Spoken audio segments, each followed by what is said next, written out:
এবার কিন্তু আমরা দেখতে পাচ্ছি যে এই যে ভোট দেওয়ার যে একটা আনন্দ, এই যে একটা ভোট দেওয়ার যে একটা আমেজ, এটা কিন্তু আবারও ফিরে এসেছে। এবার কিন্তু এই ঢাকা শহর একদম ফাঁকা। ঢাকা থেকে প্রত্যেকটা মানুষ, প্রত্যেকটা শ্রেণীর মানুষ, পেশার মানুষ ভোট দেওয়ার জন্য কিন্তু গ্রামে ফিরে গিয়েছে। তো এবার কিন্তু সবাই তার প্রিয় নেতাকে, প্রিয় দলের নেতাকে, প্রিয় প্রতীকে কিন্তু ভোট দিতে পারবে। একটা স্বচ্ছ নির্বাচন হবে, স্বচ্ছ নির্বাচন হোক, সবাই তার প্রিয় নেতাকে, প্রিয় দলের প্রতীকে যাতে ভোট দিতে পারে। একটা স্বচ্ছ নির্বাচনের মাধ্যমেই একটি দল সরকার গঠন করুক।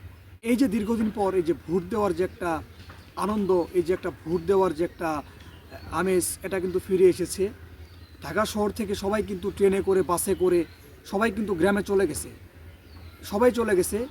আর এই যে ট্রেনের ছাদে, তারপর ট্রেনে, বাসে সবাই কিন্তু এই যে স্লোগান দিতে দিতে গেছে, যার যেই প্রিয় প্রতীক, সেই প্রতীকের স্লোগান দিতে দিতে কিন্তু সবাই গ্রামে গেছে ভোট দেওয়ার জন্য।